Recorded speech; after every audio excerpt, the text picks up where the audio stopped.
Muy buenos días amigos, ¿cómo están? Bienvenidos a otro episodio de su podcast Yo Paciente.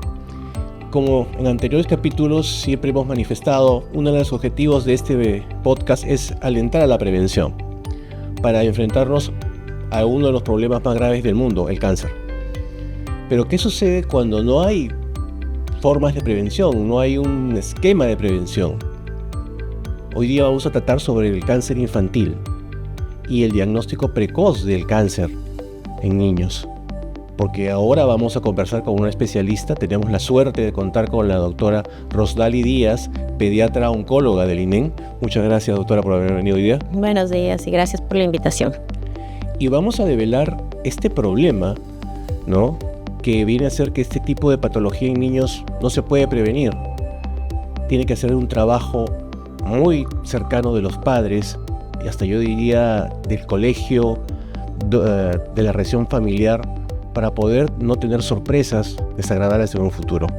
Y como siempre, vamos de menos a más, doctora. Doctora, ¿nos podría explicar un poco sobre el cáncer infantil? Bueno, anualmente para nuestro país, Globocan estima que debemos diagnosticar por año alrededor de 1.900 casos aproximadamente, que va en el rango de 0 a 19 años. Eso es lo que esperamos por año. Los tipos de cáncer más frecuentes, es decir, los diagnósticos más frecuentes, vienen a la cabeza con la leucemia y los linfomas, que son el grupo más grande. En segundo lugar tenemos a los tumores cerebrales, luego a los tumores oculares, que es el retinoblastoma, que es el tumor ocular más frecuente, y hacia abajo diferentes tipos de cáncer en diferentes proporciones, como por ejemplo tenemos cáncer al hígado, al riñón, a los huesos, a las partes blandas, y que pueden localizarse pues en diferentes zonas del cuerpo, ¿no? Eso es en general, ¿no? No existe un esquema preventivo para el cáncer infantil, pero sí existe la posibilidad de diagnosticarlo cuando recién está en sus inicios, a lo que llamamos diagnóstico precoz. De acuerdo. Entonces, para develar la primera pregunta, ¿no existe entonces una metodología médica para prevenir el cáncer en niños? O sea, no es como el cáncer de próstata, que tenemos el PSA total, o cáncer cuello uterino, tenemos pruebas moleculares, el Papa Nicolau, etcétera. No lo hay. No. Según la OMS y las publicaciones que tiene acerca de la prevención, no consideran al cáncer infantil como una enfermedad prevenible, ¿no? Sin embargo, los tamizajes que has mencionado para detectar los tipos de cáncer más frecuentes en adultos no se aplicarían para nosotros. No tenemos ningún examen especial para poder tamizar, es decir, aplicar a un grupo, a una población específica. La única patología que podríamos realizar como tamizajes, ¿no?, que es lo que se aplica el concepto en adultos, sería para el tumor ocular, que es el retinoblastoma, que exige evaluaciones a todos los recién nacidos y periódicamente para poder detectar algún caso, ¿no? Pero en general se considera que el cáncer infantil no es prevenible, a lo contrario, es diagnosticable a tiempo. Ok, entonces surge la responsabilidad de los padres, del tutor, la familia, ¿no?, el colegio, en establecer una estrategia para ver qué cosa extraña o incidencia puede haber en la vida rutinaria de un niño. Los padres de familia van a tener que tener en cuenta muchas cosas. ¿El tema genético sería importante tomar en cuenta, ¿eh? Sí, definitivamente. Si bien es cierto, no corresponde a la mayor cantidad de casos, pero alrededor de un 5% de los cánceres en este grupo etario, o sea, en este grupo de niños y adolescentes, sí tiene algunas causas genéticas que pueden ser hereditarias o no, ¿no? Y hay algunos síndromes, algunos niños que ya pueden tener algún diagnóstico confirmado o no, que lamentablemente les pone en un riesgo mayor de presentar cáncer. Entonces, en ese grupo muy pequeño, muy reducido de niños, los controles y seguimiento es totalmente diferente a un niño que no tenga estas enfermedades ya genéticas, porque sabemos que ese niño tiene más riesgo, por lo tanto tiene un seguimiento diferente, más cercano, con algunas pruebas, ¿no?, de laboratorio o de imagen. De acuerdo.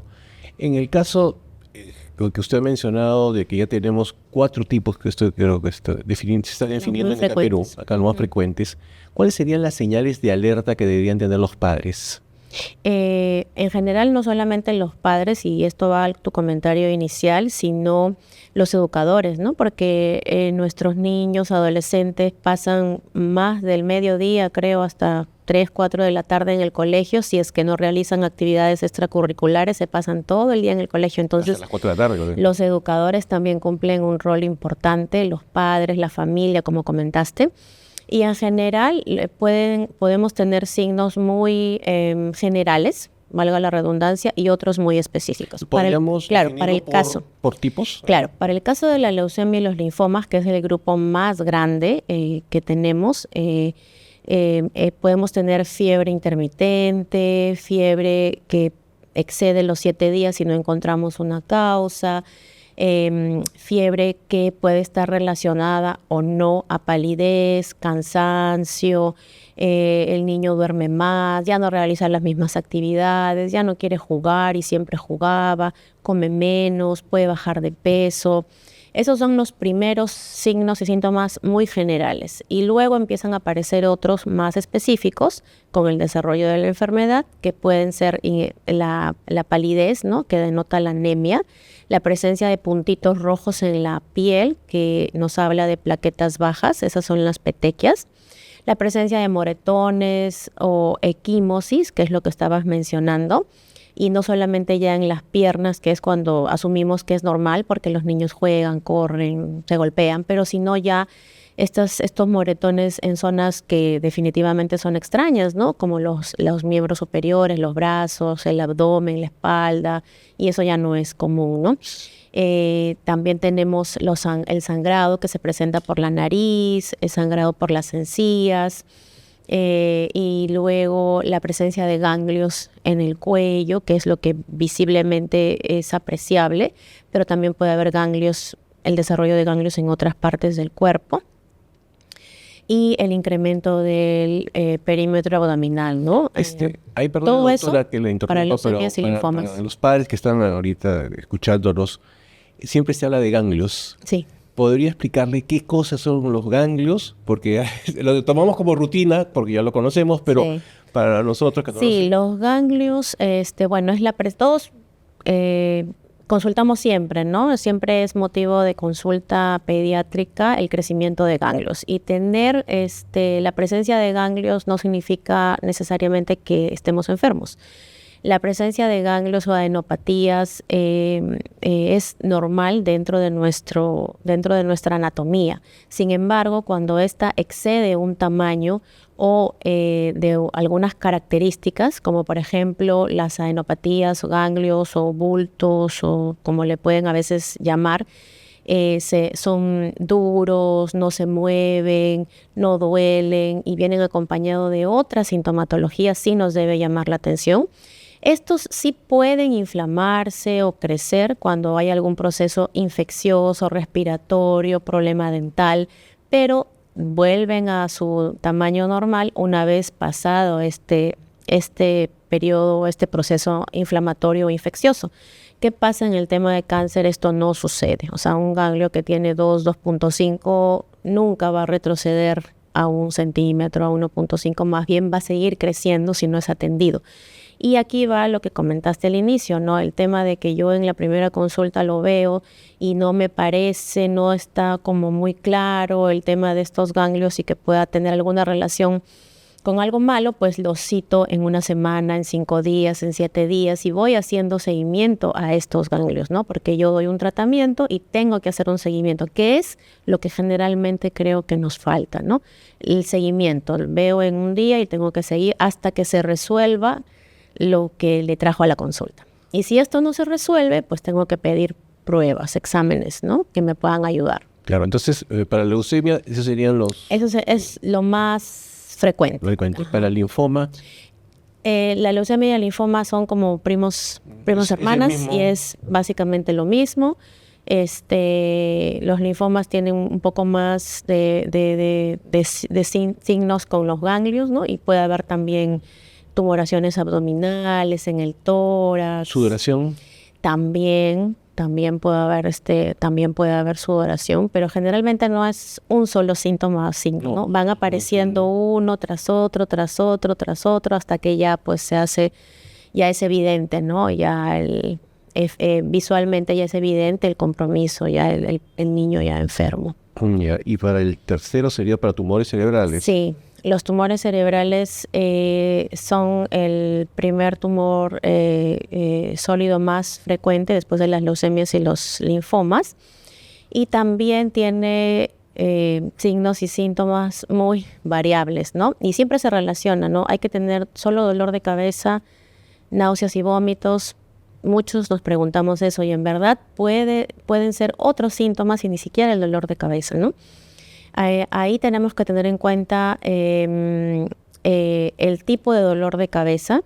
Por ejemplo, el dolor de cabeza que despierta por las mañanas, que despierta al niño por las noches, está durmiendo, se acuesta a su hora y de pronto se levanta en la madrugada. Ese dolor de cabeza, esa es una alerta roja para el dolor de cabeza. Nos debe llamar definitivamente la atención. Cuando el niño está jugando, saltando y se detiene porque le duele la cabeza, eso también es una alerta. El dolor de cabeza que imposibilita realizar actividades normales es una alerta roja o lo que se llama red flags en las guías.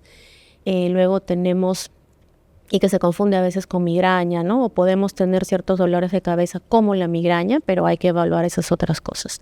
La presencia de náuseas, vómitos, signos gastrointestinales, es decir, dolor abdominal, vómitos, y a veces los niños ingresan a emergencia y por ahí el diagnóstico es gastroenterocolitis, ¿no? Y desviamos el diagnóstico, atendemos emergencia y no lo vemos más o no le hacemos un seguimiento y son tumores cerebrales.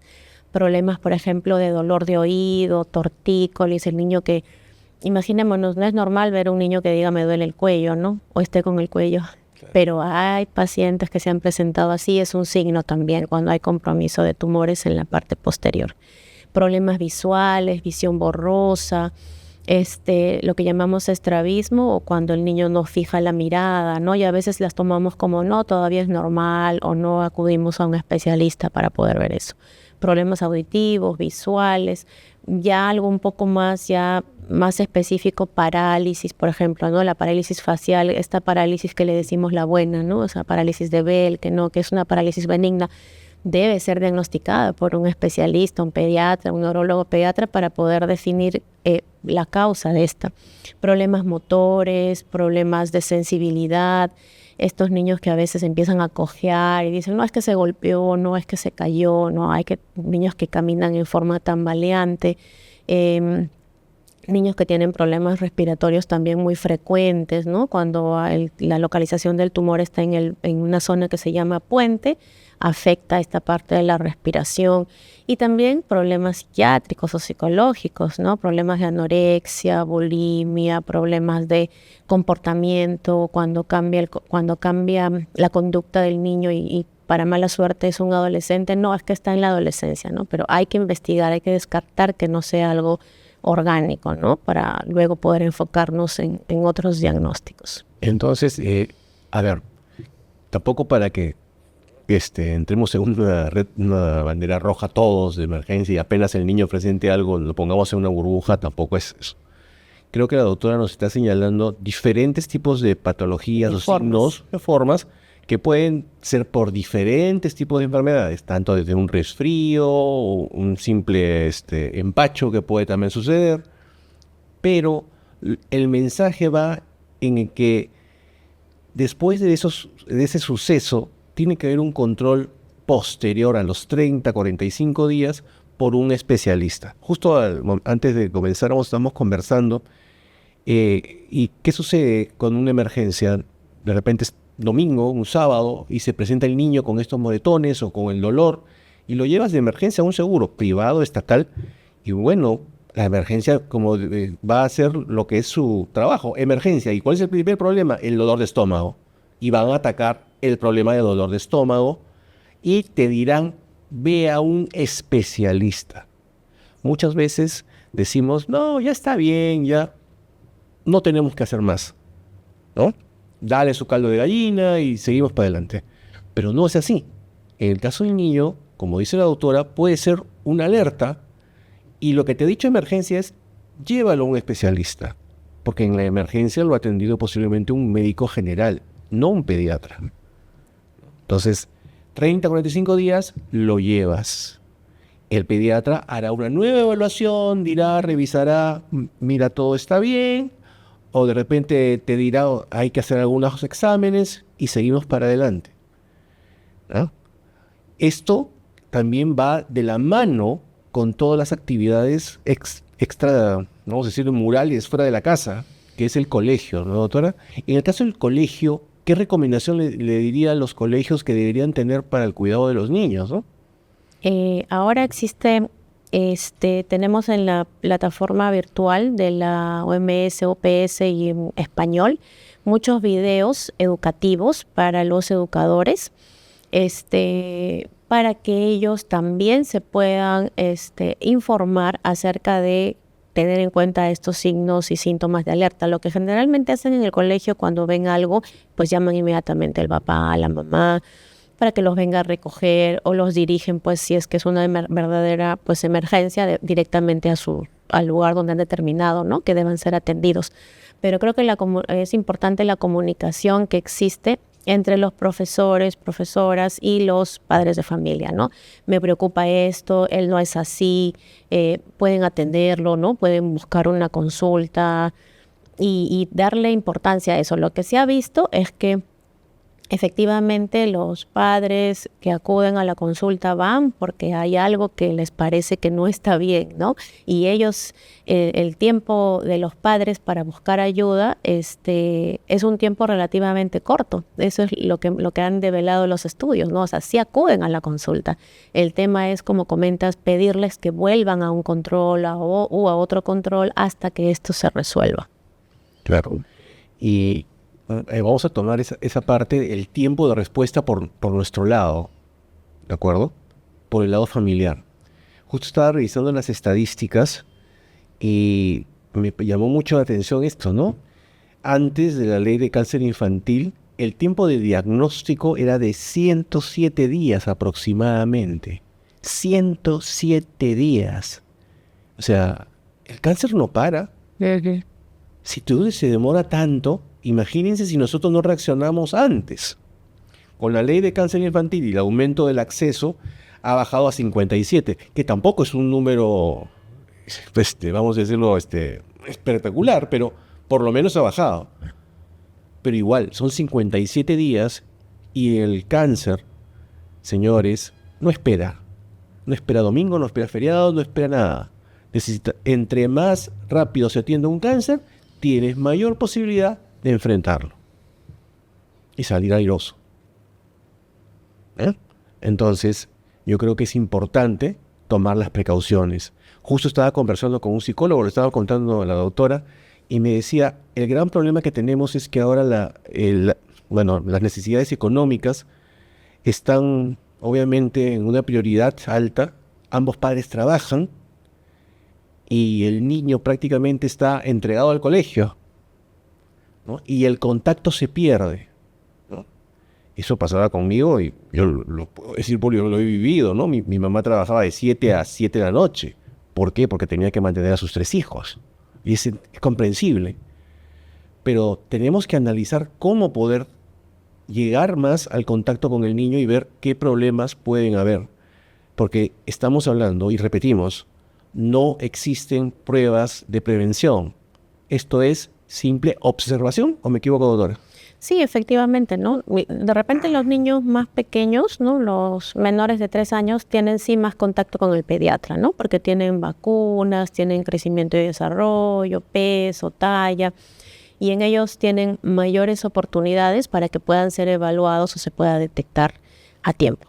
Ya cuando pasan los 3, 4, 5 años, las consultas con el pediatra son solamente si tienen alguna molestia. Y ni qué decir con los adolescentes, pues, ¿no? Que es un poco más difícil todavía llevarlos a la consulta. Entonces, no hay otra forma de tener de repente una rutina de una evaluación, creo que mínimo una vez por año, ¿no? De hacer una evaluación con el pediatra una vez por año. Eso sería algo después de los 5 años que deberíamos mantenerlo, porque se pierde después de los 5 años. No tenemos la costumbre de hacer evaluaciones con el oftalmólogo. solamente cuando no veo bien o que me duele la cabeza, me arden los ojos, pero no tenemos esa costumbre de tener una evaluación regular con el oftalmólogo tampoco, ¿no? Es algo que no vemos ahí. El tema también de la reducción de los días, que aún parece poco, imagínate, son más de 5 años de trabajo. Son 5 años de trabajo realizando educación en forma anual, continua, viajando a las diferentes provincias, informando. No ha habido otra cosa más que solamente educar. Eso se ha reducido educando, tratando de llevar la información, de quitar el mito y el temor del cáncer y muerte, ¿no? O sea, cambiar ese esquema mental de repente no querer saber mucho porque nos da pena o porque nos da miedo, o no, hasta que no nos pasa, ¿no? O no tenemos un familiar cercano, no sabemos realmente hasta dónde puede llegar. Así puede ser algo tan sencillo como puede ser algo también sumamente devastador o grave, ¿no? En términos de diagnósticos o tipos de cáncer, ¿no? Pero la información y la educación es la que ha primado estos 5 años y por lo cual se ha reducido estos 107 días que teníamos 3 a 4 veces más tiempo de demora que otros países en nuestra región, y eso se ha reducido increíblemente hasta 57 días. Es decir, desde el primer síntoma o signo hasta que tengo un diagnóstico claro, han pasado 57 días. Esto tiene que seguir mejorando. Ha mejorado, los padres han reducido su tiempo de acudir a buscar ayuda. El personal de salud también ha reducido su tiempo para diagnosticar y creo que debemos seguir en esa línea, ¿no? Para seguir mejorando en los tiempos, porque es lo único que va a ayudar a mejorar el pronóstico, es decir, cómo pueda salir yo de un tratamiento, ¿no? O qué tantas posibilidades tengo de sobrevivir a un tratamiento de cáncer. Claro. Ahora, estaba también en estas estadísticas, nos indica que el 42.7% son casos de leucemia. O sea, como dijo, es importante la leucemia. Y el 57.3% son tumores malignos. En general. En generales. Tenemos diferentes porcentajes. Ahora, ¿hay alguna explicación por qué tantos casos de leucemia? Esto es algo global, no solamente en Perú. O sea, las leucemias y linfomas, que le llamamos neoplasias hematológicas o cánceres hematológicos, a nivel mundial son el primer tipo. No hay algo que pueda tener una única explicación porque tenemos diferentes tipos de leucemias. En segundo lugar están los tumores cerebrales, también eso es a nivel global, no es que nos pase solamente en Perú, eso es algo global, ¿no? Entonces, seguimos las estadísticas o epidemiología global, leucemias, linfomas, tumores cerebrales. La única diferencia es que nosotros tenemos más retinoblastoma o tumores oculares que otros países de altos ingresos. Ellos no ven muy poquito. Esto es algo que sí tiene una relación con no sabemos muy bien con el nivel de desarrollo económico del país y la parte educativa, ¿no? Porque es una enfermedad hereditaria en una parte, ¿no? Es una enfermedad hereditaria en una parte. Y esos no son diagnósticos frecuentes en países de altos ingresos. Vemos mucho, ¿no? En países de ingresos bajos, medios, altos. Medios. Creo que había una prueba para eso, era el reflejo rojo cuando el niño nace al nacimiento y evidentemente el fondo de ojo que realiza el oftalmólogo en la consulta al nacimiento, a los 6 meses, al año y un seguimiento anual hasta los 3 años. ¿Y el oftalmólogo? ¿Y ahí esa prueba se hace como parte del protocolo de cualquier niño o no? Ahí estamos en el No, lo que se intenta. Sí. Debería hacerse todo. Sí. Entonces yo creo que si le podría explicar a los padres ahora, oye, si no lo han hecho, o sea, los que van a tener su próximo hijo, puede hacerlo desde el principio, ¿no? Sí, generalmente está dentro de los programas de atención neonatal. No podría yo decirte ahora si eso es como mandatorio o si hay alguna forma de poder medir si se hace o no se hace, ¿no? Porque puede estar de repente descrito, sugerido, pero no hay forma de poder medirlo. Pero lo que sí, o sea, debemos los papás, ¿no? Que se está puertas de tener ya a sus bebés, preguntar sobre la evaluación oftalmológica, la evaluación del otorrino también, ¿no? Que mide la audición. Y por parte del área de oncología, lo que se ha pedido es que se pueda incluir la evaluación oftalmológica dentro del crecimiento y desarrollo, lo que sería algo sumamente importante. Sin embargo, hay pues una brecha, ¿no? O sea, tenemos que tener un programa de educar cómo hacerlo, necesitamos el dispositivo para poder enseñar, o sea, se necesitan una serie de elementos que desde ya del Ministerio de Salud sé que se está trabajando ya en un programa de cáncer infantil que incluye varios ítems, desde los ítems educativos y de dar o acondicionar a los centros de salud, en el caso del MINSA, de los que según el nivel que le correspondan, de lo que necesita para poder diagnosticar a tiempo o referir en forma rápida, ¿no? a un niño con sospecha de cáncer. Entonces, cuando eso ya trabaje de forma rutinaria y tengamos los indicadores para medirlos, creo que habremos logrado mejoras en los tiempos de diagnóstico. Ya. Doctora, ahora siendo más crudo el mensaje, estamos hablando de 1.900 niños que son detectados, que son diagnosticados, ¿no? Y como siempre decimos acá, el cáncer no es una sentencia, es un diagnóstico. Siempre tenemos que tener claro eso. Pero estoy viendo las estadísticas y estamos hablando que al año están falleciendo 400 niños. Eso es variable. Según la data que manejamos, ¿no? Como país, el 63% aproximadamente de todos los casos de cáncer juntos sobreviven, ¿no? A 5 años, 63%. Evidentemente, eso nos deja a la luz de que poco menos de 40% probablemente no van a sobrevivir o van a fallecer. ¿Sí?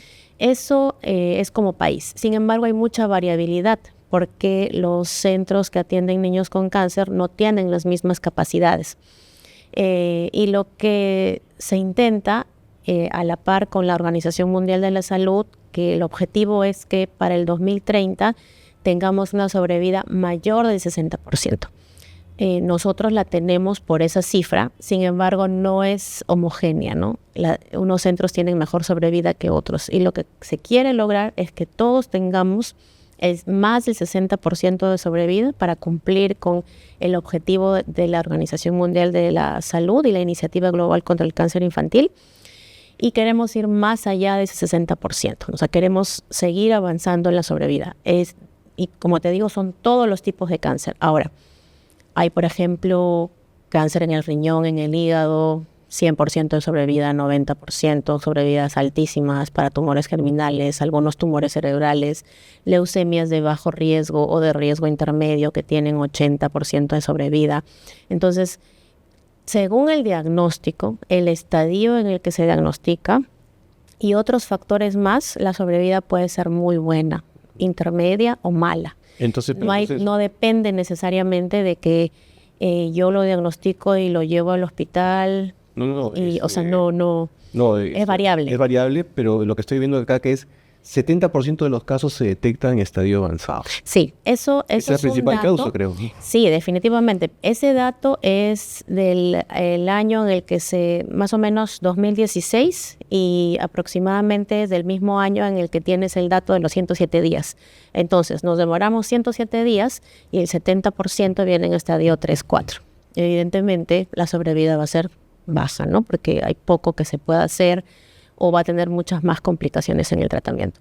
Lo que ahora no tenemos es un dato del porcentaje en estadios, que al haber reducido a 50 días aproximadamente el diagnóstico, también estamos diagnosticando en estadios no tan avanzados como en el 2016, que fue el estudio que se publicó. La vigilancia que se realizó. Claro, o sea, eso se hizo, ¿no? Ahora se está tratando de tener información e indicadores que puedan darnos una visión actual, ¿no? De lo que estamos haciendo. Definitivamente el camino es todavía largo, hay muchas cosas por hacer, hay muchos programas que se han instalado, pero lo más importante es que el cáncer infantil está en la mesa de trabajo.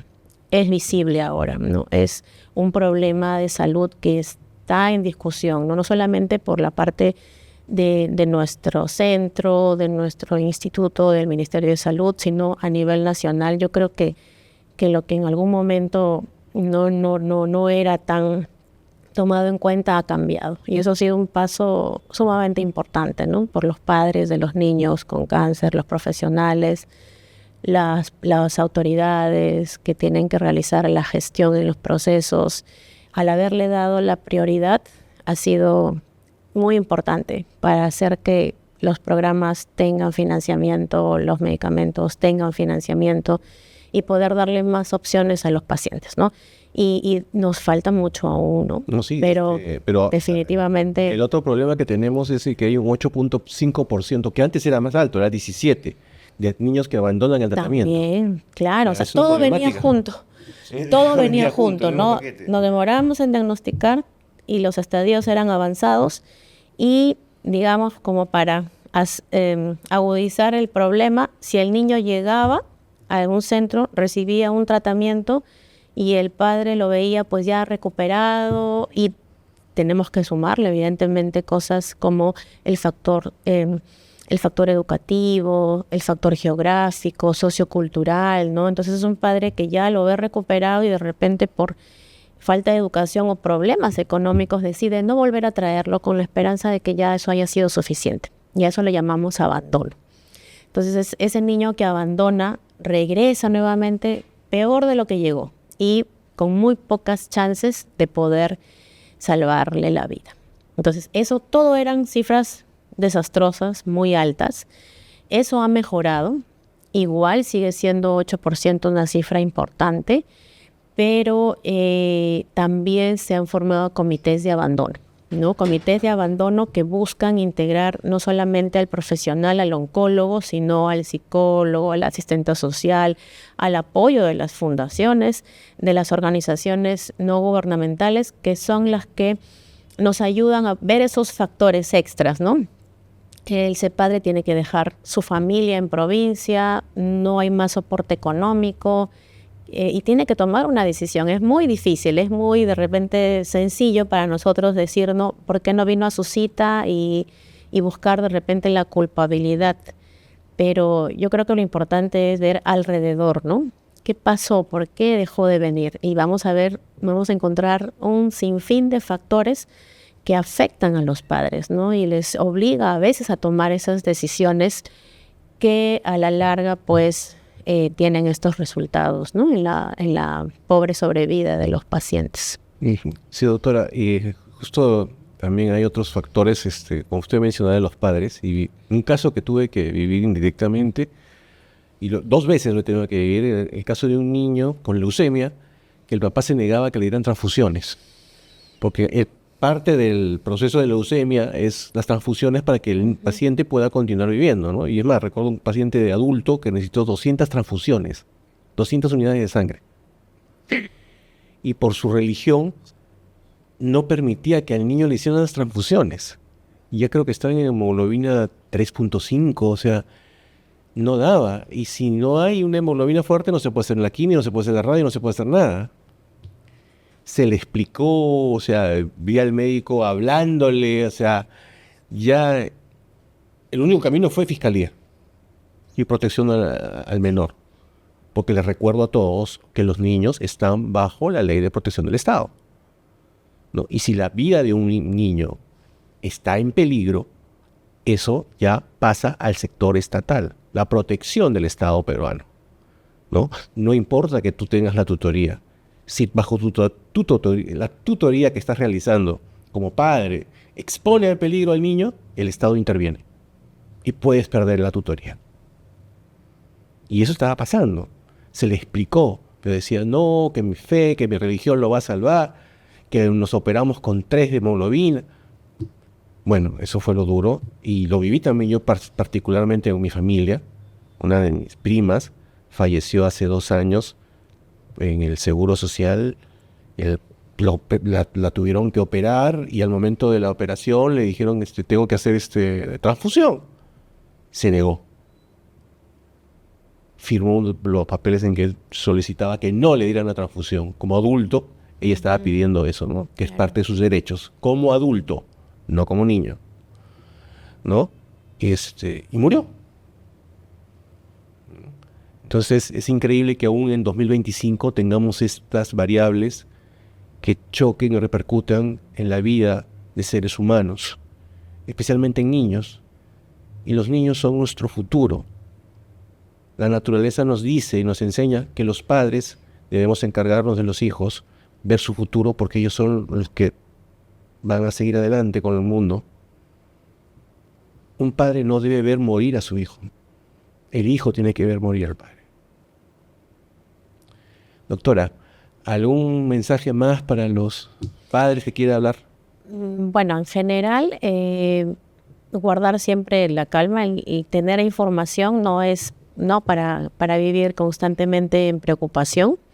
Lo único, tomar en cuenta lo que hemos conversado ahora y que ya tenemos material educativo que se encuentra a disponibilidad para poder revisarlo, al cual les invito a hacerlo y también a difundirlo, y que si ven algo que en su niño no está bien o que no es lo que usualmente ven en el día a día, pues acudan y busquen la ayuda médica necesaria o del especialista para que pueda tener una evaluación, ustedes puedan estar tranquilos y si hubiera algo que seguir en el tiempo también, ¿no? Acudir al control y de esta forma pues van a poder estar tranquilos y seguros, cumplir con el rol de crecimiento, de vacunación, de evaluaciones periódicas y para que puedan tener a sus niños sanos, ¿no? Y felices, que es lo que más queremos. Así es.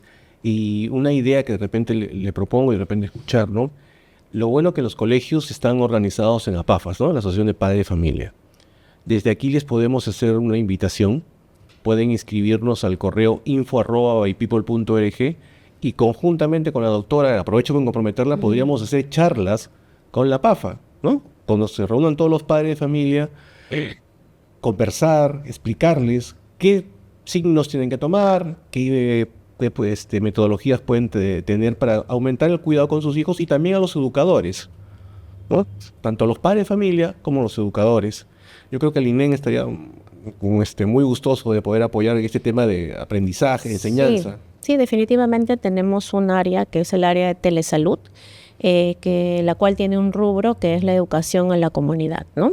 Y tenemos charlas que van dirigidas, pero si tenemos alguna otra iniciativa específicamente ligada a los colegios y a los padres, que están siempre muy bien organizados, pues gustosos de poder colaborar a difundir la información que ya se encuentra en Internet, pero que también permita resolver preguntas, dudas, ¿no? Que a veces los padres no pueden manifestar o no encuentran a la persona especialista para poder hacer esas consultas. Sí, porque a veces uno entra en Internet en buscar muchas cosas. Información, encuentra esto y en vez de encontrar información termina aterrado.